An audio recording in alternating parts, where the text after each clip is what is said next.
Bonjour à toutes et à tous, j'espère que vous allez tous très bien.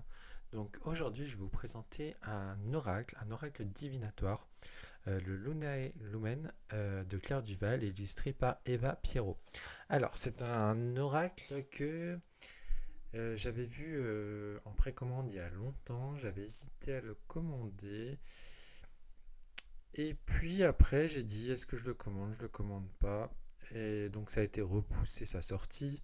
Euh, Et après, quand sa sortie est arrivée, je me suis un peu tardé par rapport aux autres pour le commander, car vous savez qu'en 2025, j'ai dit que mes achats seront des achats beaucoup plus euh, centrés. Il faut vraiment que ça me parle. Et là, déjà, Claire Duval, c'est quelqu'un que j'adore son travail. Et comme vous savez, moi, je tire beaucoup les... Enfin, comme vous savez, ou peut-être pas, je tire les cartes, mais je tire les cartes quasiment que pour moi. Et moi, je fais très très peu de divination avec les cartes. Je vais faire beaucoup de travail sur moi-même. Et du coup, ce que j'aime bien chez Claire, Claire, elle est un petit peu comme ça aussi. Elle va utiliser beaucoup les cartes pour le travail psychologique et d'autres, hein.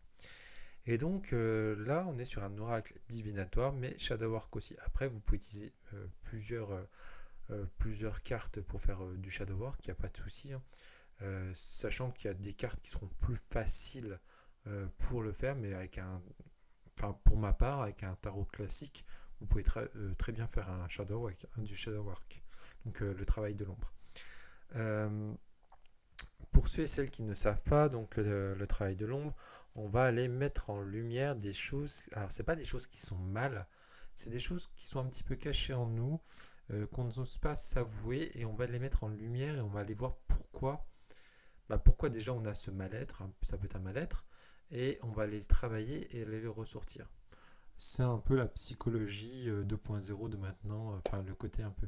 Mais bon, euh, il y a des choses, moi quand je travaille là-dessus, il y a des choses qu'en fait je ne m'attendais pas du tout sur moi et que j'ai pu travailler dessus. Enfin voilà, j'espère que vous m'entendez bien aussi, parce que j'ai eu un commentaire, parce que c'est vrai que j'ai un micro, et c'est vrai que des fois quand je regarde les vidéos pour voir si elles sont bien tournées et tout, c'est vrai que j'ai tendance à trouver que c'est un peu bas. Mais pourtant j'ai un micro de très bonne, enfin je pense de bonne qualité que j'avais acheté spécialement pour les vidéos. Et on m'a fait la réflexion l'autre jour pour dire qu'on m'entendait pas très bien dans mes vidéos. Donc n'hésitez pas à me le mettre en commentaire. Et si je vois que vous me le dites tous, du coup je regarderai peut-être pour investir dans un micro un peu mieux. Enfin voilà. Bon, allez, je pense que vous l'avez déjà vu passer plein de fois. Je suis un petit peu retardataire par rapport aux autres. C'est pour ça que j'hésitais à vous le présenter. Mais bon, je veux quand même vous le présenter parce que je veux vous donner aussi mon point de vue par rapport. Alors, j'ai pas travaillé avec, hein, je l'ai reçu que hier. euh, Parce que j'attendais de vous le présenter avant de le mélanger. Mais j'ai un petit peu lu le livre et il est pas mal intéressant. Alors, je vais déjà vous lire à l'arrière. Donc, il a au prix pardon, de 26 euros et il est aux éditions Contredire. Inspiré de la cartomancie traditionnelle, Lunea Lumen est bien plus qu'un simple outil divinatoire. Les cartes de cet oracle s'imprègnent des énergies de la Lune et représentent des symboles puissants qui te permettront d'activer ton intuition et de voyager dans les zones d'ombre. Au fil des tirages, tu pourras obtenir des guidances précises pour chaque questionnement et domaine de la vie, mais également entamer un travail de shadowwork en afin d'apprendre à mieux te connaître, de libérer tes blocages et de guérir de tes blessures.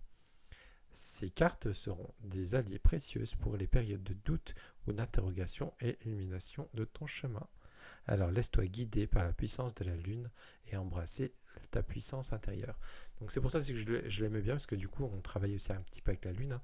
On a ce symbole de lune, et moi qui travaille beaucoup avec la lune, qui travaille avec les nombres aussi, parce que vous allez voir, c'est pas anodin qu'il y a 40 cartes, parce qu'il y a 3 séries, 13, 13, 13 et une carte supplémentaire.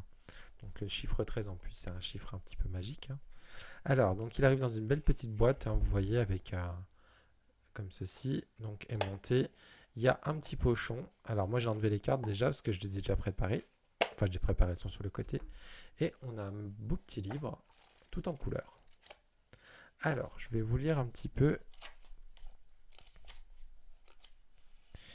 Alors, du coup, dans le sommaire, nous avons donc l'introduction de la cartomancie, la structure de l'oracle, faire un rituel pour accueillir ton oracle. Ça, j'aime bien quand il y en a.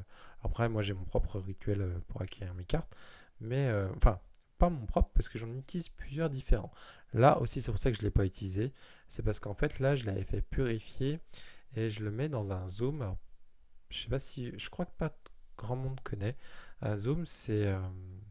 Alors là, j'en ai un tout petit, mais ça ressemble à ça en forme, un zoom. Ça, c'est un zone en pierre, en lapis lazuli. Voilà, ça ressemble à ça. Mais c'est en gros, c'est en verre. Et moi, j'en ai trois de différentes tailles. Et du coup, en fait, c'est énergétique. Donc, ça énergise par rapport à dans votre pièce déjà. Et en fait, moi, quand j'en mets dessous, j'ai une grosse fleur de vie. J'ai mon zoom qui est posé. Et en fait, je lève, je mets vous pouvez mettre des bijoux, des talismans, des choses comme ça. Ça va les purifier, ça va les. Enfin, ça va pas les purifier, parce que moi je les purifie quand même à côté. Ça va travailler l'énergie, ça va dynamiser l'énergie du jeu, du pendule. C'est de la géométrie sacrée en fait, tout simplement. Et donc moi je les mets dans mon zone. Euh, Après on a des propositions de tirage. On a le mantra de la nouvelle lune, le tirage de la lune rouge, le tirage oui-non, le tirage relationnel au clair de lune et le tirage de la lune noire. Donc c'est ce fameux tirage de Shadow Arc. Et après on a la carte talisman. Et c'est ça que j'aime bien. Et c'est pour ça que j'avais hésité. Au début, ah, j'avais hésité à l'acheter. Mais du coup, quand j'ai vu un petit peu comment il se construisait, là, j'ai dit, il me le faut. Parce qu'on va avoir trois familles. On va avoir la famille des fantômes. La famille des fantômes, ça va être le côté ancêtre. Et moi qui travaille aussi avec les ancêtres, franchement, je me suis dit, déjà juste en faisant ça, je me suis dit, ok, c'est bon, il me le faut. Après, on va parler de l'apotantomancie. Alors, qu'est-ce que c'est? Donc ça, je sais que moi, ma grand-mère et encore mes parents et tout, ils le font. En fait, ce sont des. Alors, je trouve que ça se perd, hein, parce que moi, je le fais encore, mais je sais que mes cousins, cousines, ils font plus trop attention. C'est des superstitions avec la nature. Alors, j'ai pas toutes les superstitions qu'il y a là-dessus, mais j'en connais d'autres. Et du coup, franchement, je savais pas que ça s'appelait exactement comme ça. Et donc, j'ai pu mettre un nom dessus. Donc, franchement, je me suis dit, allez, go, il me le faut. Et troisième chose, on va parler des histoires, des contes. Et en fait, les contes, je trouve, ça relève déjà de notre enfance. Parce qu'on a tous eu des contes, on a lu des contes et tout. Et aussi, les contes vont nous raconter des histoires, mais on peut se retrouver aussi dans ces contes-là. Enfin, je sais pas si vous voyez un petit peu ce que je veux dire. Et donc, je trouve que avoir ce jeu où il y a les trois choses dedans, je me suis dit, ouais, pourquoi pas. Franchement, et sachant, connaissant un petit peu le travail de Claire, j'avais pas trop de soucis à me faire. Alors, qu'est-ce que je vous lis? Je vais vous lire l'introduction de la cartomancie. Attendez, je regarde si c'est pas la même chose qu'il y avait derrière. Si, alors du coup, je vais pas vous le lire. Non, c'est pas la même chose. Bon, moi, je vais vous le lire. Je pense que ça commence pareil, mais c'est pas la même chose. Bien qu'inspiré de la cartomancie traditionnelle, l'oracle Luneae Lumen possède une personnalité unique. Ces 40 cartes ont été illustrées à la lumière de la lune et présent de symboles qui, par leur puissance, vont activer à la fois ton intellect et ton intuition. Tu trouveras dans ce livre des mots-clés pour chaque carte afin de t'aider dans la lecture, ainsi qu'une section spéciale pour les débutants avec des interprétations dans les grands domaines que le sont l'amour, le travail et la spiritualité. Donc je trouve ça c'est bien qu'elle l'ait mis. Justement, elle parle des débutants, mais des fois, même moi, je ne vais pas me considérer comme débutant, je ne vais pas non plus me considérer comme professionnel, mais des fois, quand j'ai envie de me tirer une carte et je sais pas, en fait, quand je suis un petit peu, pas fatigué, mais du coup, c'est vrai que ça me soulage un petit peu de lire directement dans le livre que d'aller vraiment aller zoner vraiment toute la carte entièrement. Donc c'est vrai que c'est pour les débutants puis pour les feignants aussi. Voilà. Mais c'est cool qu'elle l'ait mis. Euh, Ne t'enferme pas dans les significations, prends le temps d'observer les cartes et de noter les émotions, les associations mentales qui te viennent à l'esprit. Ça, c'est bien qu'elle le mette. Il te permet aussi de voyager dans des zones d'ombre et peut utiliser pour un travail personnel de shadow work. afin de mieux te connaître et t'accompagner dans ton évolution. J'espère que ces cartes seront pour toi un précieux allié et qu'elles t'apportent toute l'aide dont tu auras besoin dans les périodes de doute, d'interrogation. Prends bien soin d'elles. Après, nous avons la structure de l'oracle. Alors, c'est ça que je vous expliquais tout à l'heure. Donc, l'oracle est imprégné de la magie des nombres de 1 et 3 et 13. En effet, une carte unique, donc c'est la carte Joker, on a 3 familles et on a 13 cartes par famille. C'est pour ça qu'elle dit 1, 3 et 13. Symbolique, le chiffre 1 représente l'unité, l'union est l'essence de toute chose. Le chiffre 3 est lié à la créativité, à la vérité et à l'inspiration. Le nombre 13 est celui de la magie, de la mort et de la renaissance. La carte unique est un talisman imprégné de l'énergie puissante de l'astre lunaire. La première suite est celle des fantômes et des ancêtres et ceux qui ont vécu avant toi. Donc là, vous voyez, on va parler des ancêtres. La deuxième, c'est l'apotomancie, une divination à travers les rencontres imprévues, comme le faisaient nos ancêtres païens. Et enfin, la troisième est celle des voix, des mythes, des contes, histoires, témoins de la sagesse des temps anciens. Après, on a un petit rituel pour accueillir l'oracle, ça je vous laisserai le lire. On a après les propositions de tirage, donc le mantra de la nouvelle lune.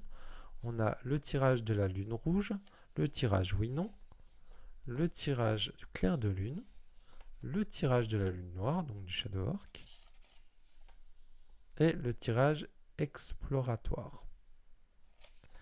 Et après, donc, on a l'illustration, le nom de la carte. Donc, ça c'est un petit peu spécial, donc elle ne va être pas comme les autres. Et après, on arrive dans les familles. Donc, la famille de fantômes. Donc, on a l'illustration. On a le nom de la carte. Un petit peu ce qui se passe sur la carte. On a l'interprétation amour et amitié. L'interprétation travail et activité spirituelle. On a des mots-clés. On a un petit mantra. Et on a une phrase, un questionnement pour faire le travail sur le Shadow Work.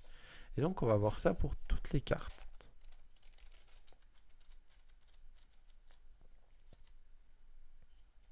Après, on a les ouvrages de Claire Duval. On va voir à propos d'Eva. Je sais qu'ils ont fait le petit Lenormand, le Gloomy Lenormand. J'avais hésité à l'acheter, mais je pense que je vais me le prendre, qui a été édité chez Celia Ménesville. Donc voilà. Et après, donc on a les cartes. Alors déjà, les cartes, la seule chose déjà que j'aime pas, c'est les tranches. Pour ceux et celles qui me connaissent, qui me suivent, vous savez que je ne suis pas fan des tranches dorées quand ça brille, et encore moins les tranches argentées. Moi, j'aurais bien voulu voir quelque chose de neutre là-dessus. Voilà, parce que je sais très bien que ça va très très mal vieillir. Et ça, je comprends pas pourquoi aujourd'hui ils continuent à faire ça. On peut en faire de temps en temps, je veux bien. Sur des trucs un petit peu bling bling, des choses comme ça. En plus, là, on est sur quelque chose un petit peu justement de sombre. Et je trouve ça dommage de mettre ça. Enfin bref, ça c'est mon point de vue. Donc voilà. On est sur des toutes petites cartes. On doit être sur des tailles un petit peu Lenormand. Attendez, je dois avoir un Lenormand. Juste ici. Alors attendez. Hop.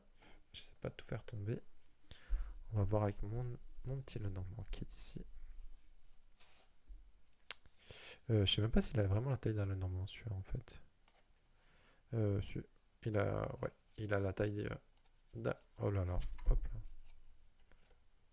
Ouais. Il a un chouïa à peine plus large, à peine plus haut, vraiment un chouïa. Et voilà, pour vous donner un ordre d'idée. Alors, hop. Il faut que je le laisse à côté lui, parce qu'il y a longtemps que je voulais retravailler un petit peu le normand. Je vais mettre à côté. Donc on a, par contre j'aime beaucoup les illustrations, vous allez voir, et j'aime beaucoup le dos, elles sont brillantes. Ça me dérange moins. J'aurais préféré des cartes mat, hein. Mais bon. Mais j'aime beaucoup le dos. J'avais pas remarqué, mais au début je pensais que c'était un peu la Voie lactée. Et en fait pas du tout. C'est des arbres, donc c'est dans une forêt, et en fait on lève la tête et on a cette magnifique lune. Donc elle est très très jolie. Elle est où la carte Ah, attendez, il me manque une carte là. Bah.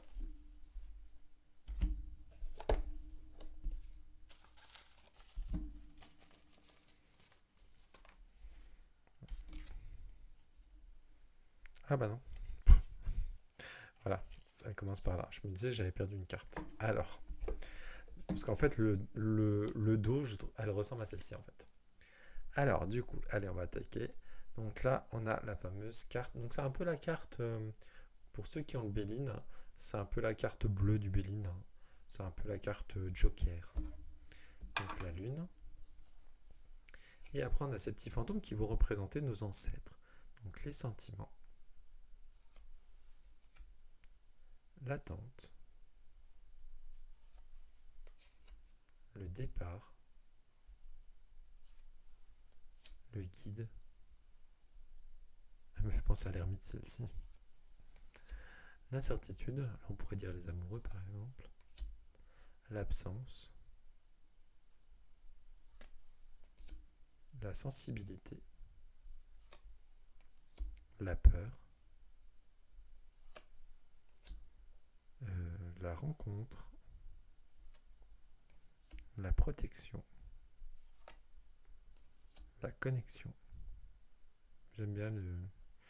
J'adore les ponts et pour justement cette fameuse connexion, j'aime beaucoup. Le message, la famille. Elle est trop jolie cette carte, j'aime trop. Elle est trop mignonne. Donc là, on va partir du coup dans la potomancie. Donc là, on a la direction avec ce lapin. L'indépendance. La réussite. On se tirera une carte juste après pour voir un petit peu le livre. La perspective. Et depuis le temps que je voulais tirer les cartes avec le danger. L'inter l'interdépendance, pardon. Le lâcher prise. La structure. L'obsession. La visite. Le bonheur. L'abondance. Elle est trop belle celle-là. Le cadeau. La destinée. Ah là je pense qu'on arrive dans les contes. Parce que ça doit être la Belle au bois dormant. Puis la destinée, c'est la destinée d'Aurore quand elle est née de justement se piquer. L'innocence avec ce petit chaperon rouge tout mignon. Les souhaits. L'identité. Et je trouve ça bien parce que pareil hein, pour Cendrillon, justement on ne connaît pas son identité, on la recherche. Donc c'est bien, je trouve les mots sont bien trouvés. Hein. Le poison, voilà, je vous fais pas un dessin hein, pour les mots. L'astuce, cette petite poule. C'est bien parce qu'il y a des contes que je connais pas plus que ça. Les apparences. Donc du coup, ça va nous permettre aussi du coup de connaître un peu plus les contes. L'isolement, donc avec mince, j'ai le nom en anglais mais j'ai pas le nom en français. Réponse. La fragilité avec la petite fille aux allumettes. Ah oui, petit rappel aussi, et c'est ça aussi qui m'a donné envie de l'acheter, c'est que j'ai vu que Claire elle fait des vidéos sur les contes. Donc elle va faire chaque conte une histoire hein, par rapport à lui expliquer un petit peu l'histoire et pourquoi la carte, hein, je crois. Donc ça c'est top. Hein. Et du coup elle a fait la petite fille aux allumettes. On a l'espoir avec la Belle et la Bête. Le sacrifice, donc avec la petite sirène, un de mes contes aussi préférés. Donc elle a sacrifié sa voix pour avoir justement des jambes. Hein. On a la joie. Je sais pas ce que c'est ce conte-là. Et on a la fin avec la fin du conte. Donc voilà. Allez, on va faire un petit tirage. En une carte, allez, ça peut être pas mal. Allez, alors.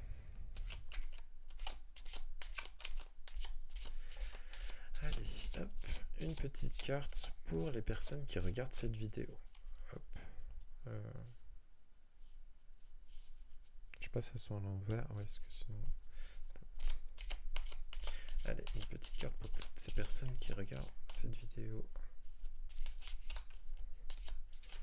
Alors quand c'est des grandes cartes, des fois c'est pénible à brasser, mais alors quand c'est des petites, c'est pénible aussi. Elles ont tendance à tomber. Allez, une petite carte pour les personnes. Oh là, vous voyez, elle m'échappe.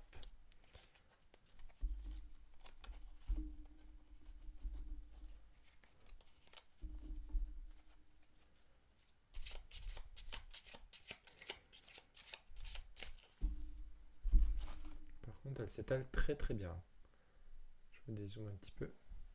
Allez, on va prendre... Tiens, j'ai envie de prendre celle-ci. Hop là.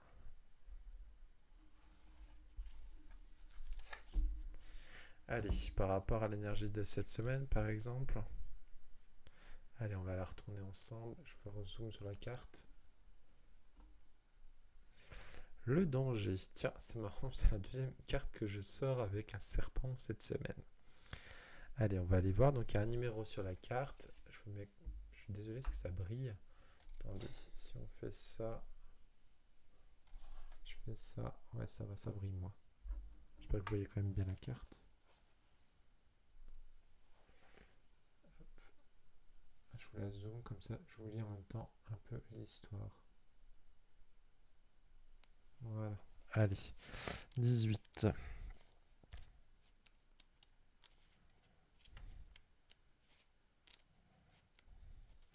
Alors, un serpent et une rose, l'un dans la morsure est dangereuse et l'autre dont les épines blessent. Donc ça, c'est pas faux. Sauras-tu les respecter pour éviter la blessure? Alors, en interprétation pour amour et amitié. Attention à ne pas foncer tête baissée dans une relation qui pourrait se révéler destructrice. Choisis bien les personnes à qui tu donnes ton cœur. Les relations les plus séduisantes de prime d'abord ne sont pas toujours les plus saines. Pense à te protéger physiquement et psychologiquement. À l'inverse, ne te surprotège pas et reconnais lorsqu'il est temps d'ouvrir ton cœur. Au niveau du travail et de l'activité, tu joues avec le feu et prends des décisions hâtives sans bien analyser au préalable les dangers potentiels. Cela pourrait au mieux retarder tes projets et au pire te mettre en difficulté. Mesure les risques et cherche un moyen soit de les contourner, soit de diminuer leur impact. La bonne gestion de risque fait partie des compétences qui te seront nécessaires si tu souhaites te lancer en tant qu'indépendant. Et après, on a un niveau spirituel. Attention à ne pas te réfugier dans la spiritualité pour échapper aux problèmes du quotidien. Tu es un être incarné, ne l'oublie pas. Vérifie que les personnes et organismes qui t'accompagnent sur ton chemin spirituel sont bien intentionnés et que tu n'es pas à manipuler par des charmants discours. Ça lapsus. J'allais dire charlatan. Prends toujours le temps d'étudier avec soin les avertissements de tes amis. Alors, on va voir les mots-clés. Les mots-clés, c'est inconséquence, inconscience, menace, risque inutile, préjudice, péril, se placer dans des situations délicates, besoin d'évaluer les dangers potentiels, de respecter ses limites et celles des autres. Et je trouve que c'est pas mal parce qu'elle n'en a pas mis un, deux ou trois, elle en a mis plusieurs.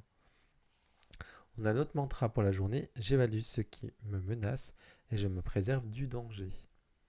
Et au niveau du shadow work, à quel danger ai-je eu à faire face? Comment m'en suis-je sorti? Et qu'ai-je appris? Donc voilà, et bien écoutez, j'espère que cette vidéo vous a plu. Je vais remettre un peu plus de lumière parce que j'ai l'impression que vous ne voyez pas trop en fait. Hop. Donc j'espère que cette vidéo vous a plu avec ce magnifique oracle. Donc je suis content de l'avoir pris du coup. Donc et là j'en ai un prochain que je vais acheter. Je travaille plus. Alors j'achète pas trop de mass market. Enfin c'est pas que j'évite. C'est que comme j'ai des achats un petit peu plus ciblés, c'est souvent de l'auto-édition que j'achète maintenant. Mais c'est vrai que là je suis content et il y en a un autre dans l'auto-édition que j'ai hâte qui sort demain. C'est en plus c'est un oracle que je n'ai pas, enfin je n'ai pas d'oracle du tout, c'est sur les animaux. Et comme je suis un grand fan de Deborah Blake, pour ceux et celles qui ne la connaissent pas, Deborah Blake, c'est celle qui a fait le tarot des sorcières. Donc j'ai son tarot, j'ai son oracle. Bon, l'oracle je suis moins fan, j'adore son tarot. C'est vrai qu'il y a longtemps que j'ai pas retiré les cartes en plus avec celui-ci. Et du coup, je suis en amour pour les illustrations aussi. Je sais plus comment elle s'appelle, l'illustratrice. Mais et du coup, là, il y a j'avais hésité déjà à l'acheter en anglais. Puis quand j'ai su qu'il sortait en français, il y a son oracle des animaux. Je sais plus comment il s'appelle. Et du coup, c'est un oracle que je n'ai pas. Enfin, je n'ai pas d'oracle sur les animaux. Donc, du coup, je me dis, bah écoute, au lieu d'acheter un oracle sur les animaux, attends celui de Déborah Blake qui sort en français. C'est ce que j'ai fait. Donc, il sort demain. Donc, je pense que j'irai me le procurer demain. Donc voilà, bah écoutez, je vous souhaite à toutes et à tous une très belle soirée. Je vous dis à très bientôt. Ciao, ciao.